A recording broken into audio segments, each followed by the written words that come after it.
ஒரு phone call attend பண்ணி பேசுறது 20,000 ரூபாய் அக்கௌண்ட்ல கிரெடிட் ஆயிருக்குங்க. ஒவ்வொரு ரூபாயும் சம்பாதிக்கிறதுக்கு நம்ம எவ்வளவு கஷ்டப்படுறோம். ஆனா திருடணும்னு நினைக்கிறவங்க எவ்வளவு ஈஸியா திருடுறாங்கிறத இந்த வீடியோ பாருங்க. ஒரு ஃபோன் கால் வந்துச்சு. எங்களுக்கு ஒரு வாரத்துக்கு தொடர்ந்து ஆர்டர் தேவைப்படுது.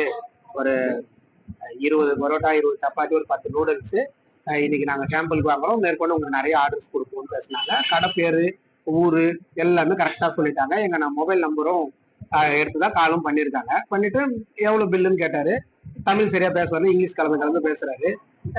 அரைக்குறையா பேசுறாரு. சரி, ஓகே, நாங்களும் ஓகேன்னு சொல்லிட்டோம். 2000 ரூபாய் பில்லு, 2000 ரூபாய் சொல்லிட்டோம். ஓகே. என் பையன், நாங்க சொன்ன டெலிவரிலாம் பண்ண முடியாது, நீங்க தான் எடுத்துக்கணும். ஒண்ணு என் பையன் வந்து எடுத்துக்குவான் அப்படின்னு சொல்லிட்டாரு. சொல்லி முடிச்ச உடனே பணம் எதுல பண்ணோம், நம்பர் கேட்டாரு. நம்பரும் சொன்னோம். அதே நம்பர் தான், நம்பரும் சொல்லிட்டோம். சொன்ன உடனே என்ன பண்ணாங்கன்னா கிரெடிட் ஆயிடுச்சு. மெசேஜ் சவுண்ட் வந்து செக் பண்ணி பார்த்தோம்னா 20,000 ரூபாய் வந்துருந்துச்சு. ஐயோ, தப்பா பண்ணிட்டாங்க நாங்களும் நினைச்சோம். அதுக்குள்ள காலும் கட் பண்ணிட்டாங்க.